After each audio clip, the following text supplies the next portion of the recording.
अभी भारत ने एक बेहतरीन उपलब्धि हासिल की, तो पहले 3 छंद उस पर मैं देता हूँ, फिर चलता हूँ आगे। चंदा को मामा कहना और कविता में उसको गाना, चंदा को मामा कहना और कविता में उसको गाना, उससे तुलना करके सबको सुघर बताना, उससे तुलना करके सबको सुघर बताना।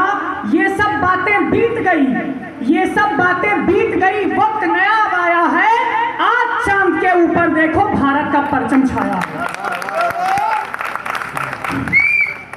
बहुत दिनों तक अंधियारे में, बहुत दिनों तक अंधियारे में हमने भी रातें काटी हैं, बहुत दिनों तक अंधियारे में हमने भी रातें काटी हैं, पर दुनिया के कल्याण हेतु वैक्सीन भी बांटी है। और इस धरती पर हमने, इस धरती पर रहकर ही उस आसमान को फाड़ दिया। तुमने झंडे पर चांद बनाया, हमने चांद पे झंडा गाड़ा। और आखिरी छंद इस कड़ी का कि स्वर्गाधिपति को भी अब, स्वर्गाधिपति को भी अब जाकर खबर बताना, ये उनको भी चंदे भारत का तुम संदेश सुनाना। ये सचिवपति, सचिवपति अब कदम हमारे तुम भी रोक न पाओगे, जाकर देखो अपनी छत पर मेरा तिरंगा पाओगे।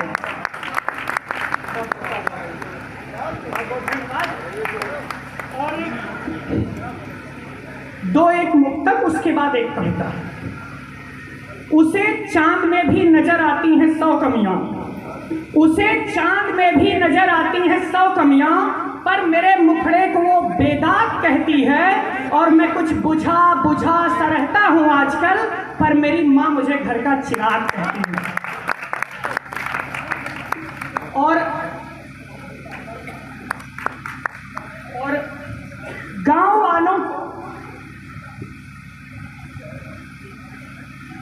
वालों को अपनी तहजीब पर, गांव वालों को अपनी तहजीब पर वाजिब गुरूर होता है। आंचल फटा ही सही लेकिन सिर पर जरूर होता है। एक आखिरी मुक्तक, फिर एक कविता।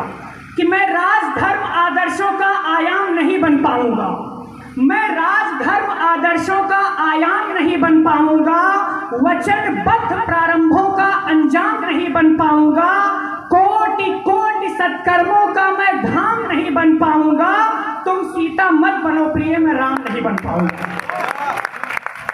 और एक कविता, हमारे यहाँ तमाम बात होती है कौमी एकता की, देश की एकता की, लेकिन एक व्यू होता है तमाम लोगों का गलत तरीके का। हम कभी उनको नाम नहीं लेते जिन्होंने वास्तव में देश को एक किया। हम अब्दुल रहीम खान खाना का नाम नहीं लेते हैं, हम दारा सिकोह का नाम नहीं लेते हैं, हम महान औरंगजेब को बताते हैं। हम राणा प्रताप को महान नहीं कहते हैं, जिनकी सेना में सबसे आगे अकबर को रोकने के लिए हकीम खां सूर आया था। तो मैं उस महापुरुष को समर्पित करता हूं एक कविता, और वास्तव में आप सभी का आह्वान करता हूं राष्ट्रीय एकता के लिए और राष्ट्र को जागृत करने के लिए। कि राणा प्रताप के पास वो स्वाभिमानी व्यक्ति देखिए, पूरे भारत को छल या फिर बल से जीतने वाले अकबर का संदेश लेकर मान सिंह जाते हैं।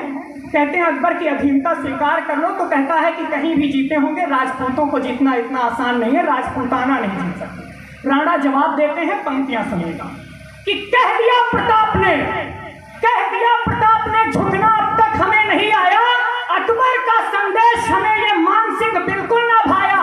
हम क्षत्रिय गर्दन कट जाए पर गर्दन नहीं झुकाते हैं, शत्रु के आगे जो झुक जाए सब कायर उन्हें बुलाते हैं।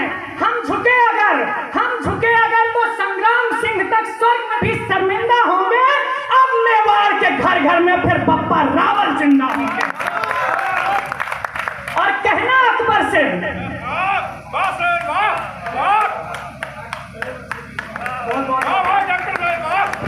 और कहना अकबर से स्वागत में राणा प्रताप तैयार खड़ा है, बच्चा बच्चा राजपूत का आन बान हित सदा लड़ा है। अकबर ने भारत जीता है, क्या कहते हो?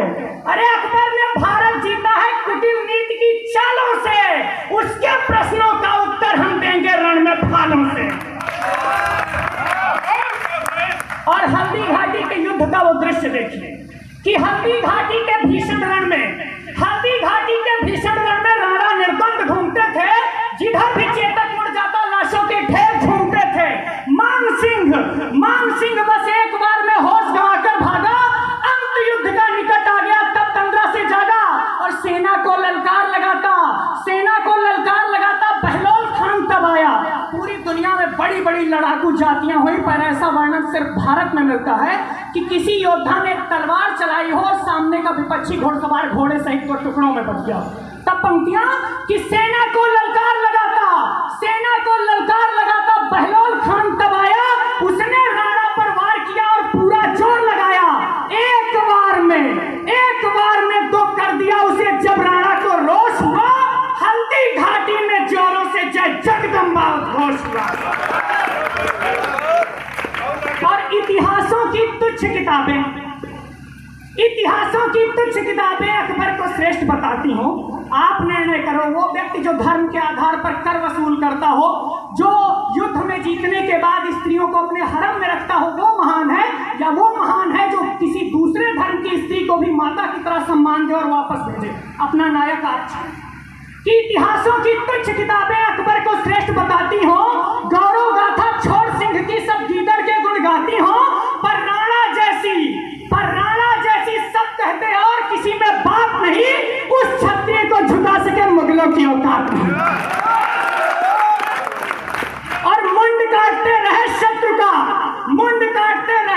का पल भर राणा रुके नहीं, जगदम्बा के सिवा किसी के आगे राणा झुके नहीं। और कविता की अंतिम 6 पंक्तियां कि हल्दी घाटी का युद्ध संघर्ष का अंत नहीं, संघर्ष का प्रारंभ था। मैं इतिहास का विद्यार्थी हूं इसलिए कह रहा हूं। उसके बाद निरंतर 20 वर्षों तक दिल्ली से सेनाएं जाती रही, लेकिन राणा प्रताप का पौरुष देखने के बाद, कथा सुनने के बाद अकबर की हिम्मत नहीं हुई